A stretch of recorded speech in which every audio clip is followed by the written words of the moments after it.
Hi friends, welcome back to my YouTube channel study lover RP. ये हमारी vision IAS की test series चल रही है। इसमें हम कर रहे हैं हमारा टेस्ट नंबर 6317। इस टेस्ट पेपर के लास्ट क्लास में हमने क्वेश्चन नंबर 18 तक कंप्लीट कर लिया था। आगे के क्वेश्चन हम इस क्लास में सॉल्व करेंगे। तो चलिए हम अपनी क्लास स्टार्ट करते हैं। क्वेश्चन नंबर 19 है, पारिस्थितिकी में संगठन के विभिन्न स्तरों के संदर्भ में निम्नलिखित कथनों पर विचार कीजिए। फर्स्ट है, समष्टि में एक ही प्रजाति की व्यष्टियां शामिल होती हैं जो किसी निश्चित क्षेत्र में रहती हैं और परस्पर क्रिया करती हैं, तो ये करेक्ट है। सेकंड दे रखा है, समुदाय से तात्पर्य विभिन्न प्रजातियों की समष्टियों से है जो एक विशेष क्षेत्र में एक साथ रहती हैं और परस्पर क्रिया करती हैं, तो ये भी करेक्ट है हमारा। थर्ड दे रखा है, बायोम एक विशाल क्षेत्रीय पारिस्थितिकीय तंत्र है जिसकी वनस्पति और जलवायु में समानता होती है, तो ये भी करेक्ट है। उपरोक्त कथनों में से कौन से सही हैं? तो इसका आंसर है हमारा ऑप्शन डी। 1, 2, 3 तीनों ही हमारे विकल्प हैं वो करेक्ट हैं। क्वेश्चन नंबर 20 है, भारत में गीग श्रमिक हैं, इनके संदर्भ में निम्नलिखित कथनों पर विचार कीजिए। फर्स्ट दे रखा है इसमें, गीग श्रमिक में वे लोग शामिल होते हैं जो अस्थायी लचीली कार्यों में संलग्न होते हैं जिन्हें अक्सर डिजिटल प्लेटफॉर्म द्वारा सुविधा प्रदान की जाती है, तो ये करेक्ट है। सेकंड दे रखा है, उन्हें मोटे तौर पर प्लेटफॉर्म और गैर प्लेटफॉर्म आधारित जो श्रमिक है उनमें वर्गीकृत किया जा सकता है, तो ये भी करेक्ट है। थर्ड दे रखा है, भारत में किसी भी अधिनियम में जो गिग श्रमिक हैं उनको कभी भी परिभाषित नहीं किया गया है, तो ये वाला गलत है। जो सामाजिक सुरक्षा संहिता 2020 है, इसमें गिग श्रमिक है उनको ऐसे व्यक्ति के रूप में परिभाषित किया गया है जो पारंपरिक नियोक्ता कर्मचारी संबंध से बाहर किसी व्यवस्था में कार्य करता है।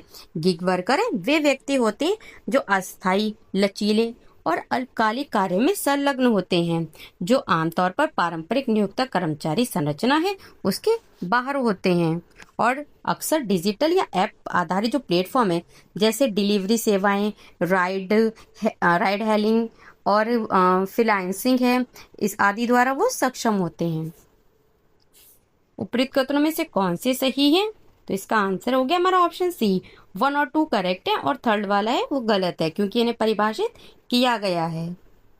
क्वेश्चन नंबर 21 है, जैव विविधता विरासत स्थल BHS है, इसके संदर्भ में निम्नलिखित कथनों पर विचार कीजिए। इसमें फर्स्ट दे रखा है, पालतू प्रजातियों की प्रचुरता है वो जैव विविधता विरासत स्थल BHS है, घोषित करने के मानदंड है उनमें से एक है, तो ये करेक्ट है। इसमें सेकंड दे रखा है, जिन क्षेत्रों में अत्यधिक पालतू जैव विविधता घटक मौजूद हों उन्हें BHS घोषित किया जा सकता है, तो ये भी करेक्ट है। उपरोक्त कथनों में से कौन से सही है?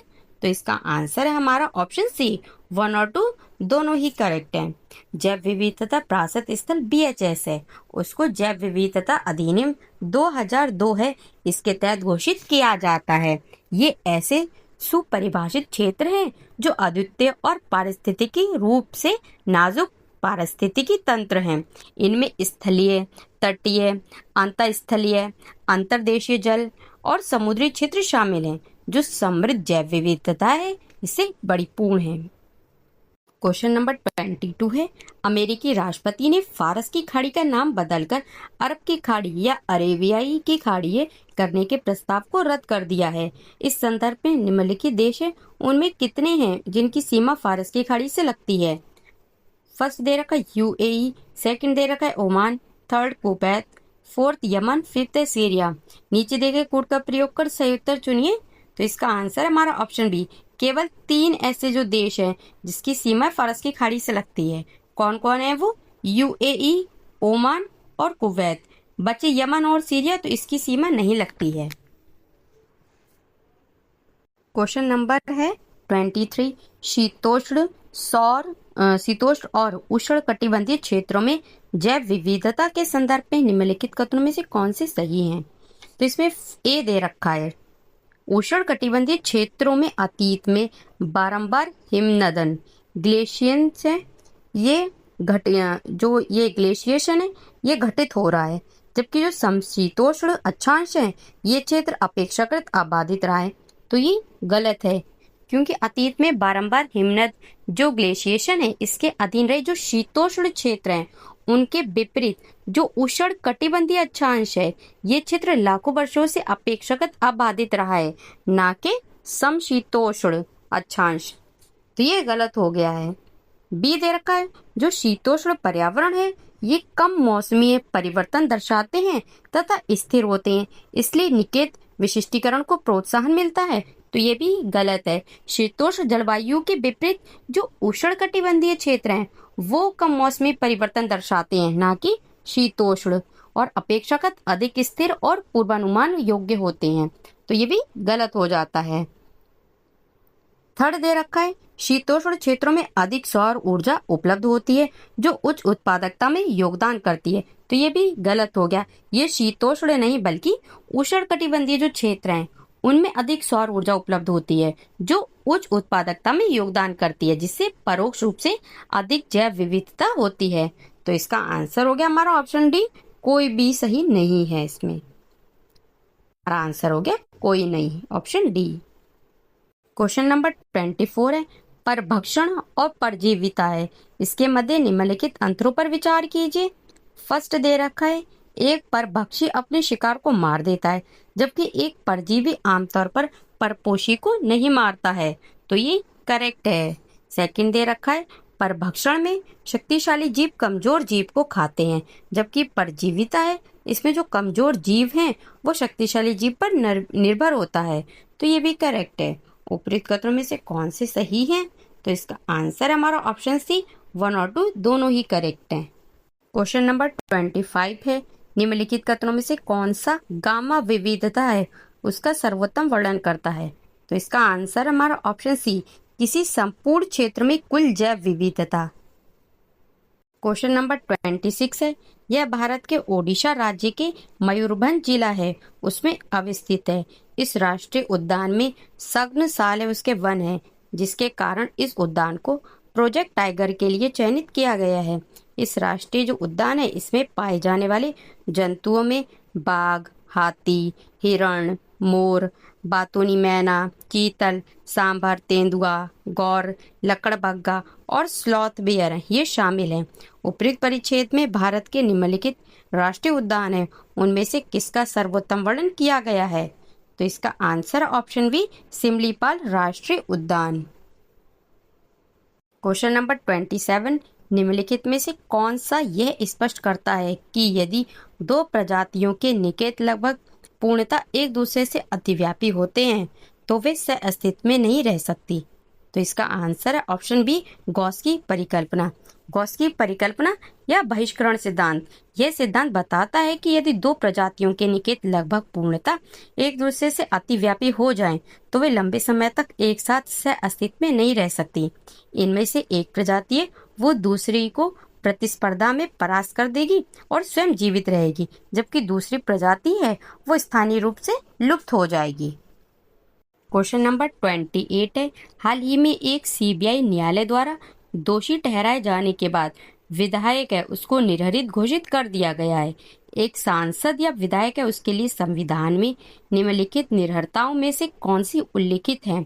तो फर्स्ट दे रखा है लाभ का पद धारण करना, तो ये सही है। सेकंड दे रखा है भ्रष्ट आचरण में संलिप्त होना, तो ये इसमें नहीं है, गलत है। थर्ड दे रखा है विकृतचित है उसका व्यक्ति होना, तो ये भी करेक्ट है। फोर्थ दे रखा है रिश्वत, बलात्संग, शत्रुता का संप्रवर्तन या अस्पृश्यता जैसे अपराधों के लिए 2 वर्ष से या 2 वर्ष या उससे अधिक अवधि के लिए कारावास, तो ये भी नहीं है इसमें। फिफ्थ दे रखा है अनुन्मोचित दिवालिया होना, तो ये करेक्ट है।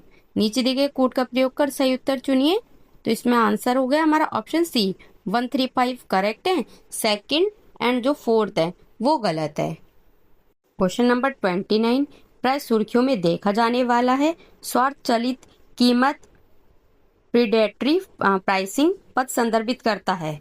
तो इसका आंसर है ऑप्शन सी प्रतिस्पर्धियों को समाप्त करने और जो बाजार है उसमें प्रभुत्व स्थापित करने के लिए कीमतों को कृत्रिम रूप से कम रखने को।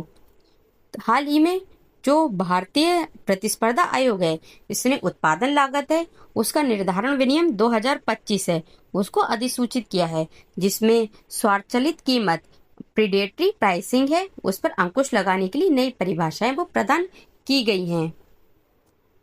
बात करें स्वचालित कीमत की, तो स्वचालित कीमत निर्धारण एक ऐसी तकनीक है जिसमें एक प्रमुख कंपनी प्रतिस्पर्धियों को बाजार से बाहर करने के लिए सोच विचार कर लागत से कम कीमत पर वस्तुएं या सेवाएं बेचती है, जिससे संभावित रूप से एकाधिकार स्थापित हो जाता है। क्वेश्चन नंबर 30 है, भारत पूर्वानुमान प्रणाली के संदर्भ में निम्नलिखित कथनों पर विचार कीजिए।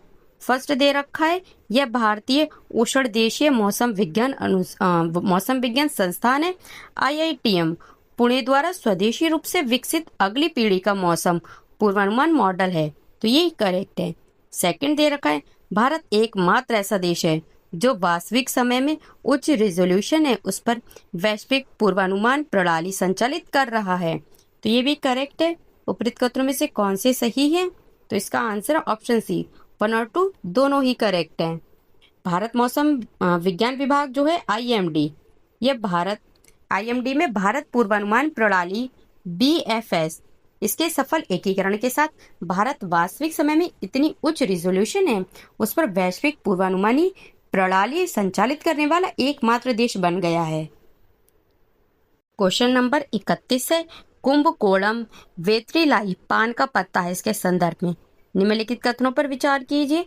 फर्स्ट दे रखा है, यह कर्नाटक क्षेत्र में उगाई जाने वाली पान के पत्ते की विशिष्ट किस्म है, तो ये वाला गलत है। फर्स्ट वाला जो कुंभकोणम वेत्रिलाई है, ये कृषि कर्नाटक में नहीं बल्कि कहाँ, तमिलनाडु के जो तंजावुर जिले है उसमें विशेष रूप से कुंभकोणम के पास कावेरी बेसिन के आसपास में की जाती है। यह अपने हृदयाकार पत्तों, विशिष्ट स्वाद और उस क्षेत्र की जो उपजाऊ जलोढ़ मृदा है इसके कारण सुगंध के लिए पहचाना जाता है। सेकंड दे रखा है, इसकी विशिष्ट सुगंध और स्वाद के लिए इसे भौगोलिक संकेत GI टैग प्रदान किया गया है, तो ये करेक्ट है। उपरोक्त कथनों में से कौन से सही हैं? तो इसका आंसर ऑप्शन बी, सेकंड वाला करेक्ट है, फर्स्ट वाला गलत है। क्वेश्चन नंबर 32 है, निम्नलिखित में से कौन सा या कौन सी आक्रामक प्रजातियों का उदाहरण है? ए दे रखा है रॉसी वुल्फ स्ट्रेट घोंघा, सेकंड बी दे रखा है गाजर घास, सी दे रखा है जलकुंभी एंड डी दे रखा है उपयुक्त सभी। तो इसका आंसर है ऑप्शन डी, उपयुक्त सभी। ये सभी ही आक्रामक प्रजाति हैं, उनका उदाहरण है। बात करें आक्रामक प्रजातियां की तो क्या होती है? तो जो पादप जंतु, कवक या सूक्ष्म जीव तेजी से फैलते हैं और अन्य प्रजातियों को हानि पहुंचाते हैं, उन्हें आक्रामक प्रजातियां कहा जाता है। आक्रामक प्रजाति कभी कभी इतनी हानिकारक और नुकसानदायक हो जाती हैं कि वे अपने संपूर्ण पारिस्थितिकी तंत्र है उसके लिए संकट बन जाती हैं। क्वेश्चन नंबर 33, जैवोपचारण के संदर्भ में निम्नलिखित कथनों पर विचार कीजिए। फर्स्ट दे रखा है, यह पर्यावरणीय क्षति के सुधार और पुनर्प्राप्ति में सूक्ष्म जीवों जैसे जैविक घटकों का अनुप्रयोग है, तो ये करेक्ट है। सेकंड दे रखा है, रेडियोधर्मी अपशिष्ट से उत्पन्न आयनिक तत्वों को जैवोपचारण तकनीक से उपचारित किया जा सकता है, तो ये भी करेक्ट है। उपरोक्त कथनों में से कौन से सही है? तो इसका आंसर ऑप्शन सी, 1 और 2 दोनों ही करेक्ट हैं। बात करें जैवोपचारण बायोरेमिडिएशन की भी, तो यह एक ऐसा उपचार है जिसमें प्राकृतिक रूप से पाए जाने वाले जीवों का उपयोग करके खतरनाक जो पदार्थ है उनको कम विषैले या गैर विषैले पदार्थ है उनमें विघटित किया जाता है। यह जो प्रक्रिया है मृदा, भूजल, स्लज और ठोस पदार्थों में कार्बनिक प्रदूषकों को विघटित करने के लिए सूक्ष्म जीवों का उपयोग करती है। क्वेश्चन नंबर है 34, रक्षा मंत्री ने अंतर्राष्ट्रीय परमाणु एजेंसी है IAEA इससे पाकिस्तान के परमाणु शस्त्रागार की निगरानी करने का आग्रह किया है। इस संदर्भ में अंतर्राष्ट्रीय परमाणु ऊर्जा एजेंसी से संबंधित निम्नलिखित कथनों पर विचार कीजिए। तो फर्स्ट दे रखा है, इसकी स्थापना संयुक्त राष्ट्र के तहत एक स्वायत्त संगठन के रूप में की गई थी, तो ये बिल्कुल करेक्ट है। सेकंड दे रखा है, ये एजेंसी परमाणु अप्रसार संधि की सदस्य है, तो ये गलत है। IAEA स्वयं परमाणु अप्रसार संधि NPT की सदस्य नहीं है, क्योंकि केवल संप्रभु राज्य ही NPT उसके पक्षकार हो सकते हैं, तो इस वजह से सेकंड वाला गलत हो गया। उपरोक्त कथनों में से कौन से सही है? तो इसका आंसर ऑप्शन ए, केवल फर्स्ट वाला करेक्ट है, सेकंड वाला गलत है। तो फ्रेंड्स, आज की वाली क्लास हम यहीं पे एंड करते हैं। आगे के क्वेश्चन हम नेक्स्ट क्लास में करेंगे। तब तक के लिए थैंक यू। जय हिंद।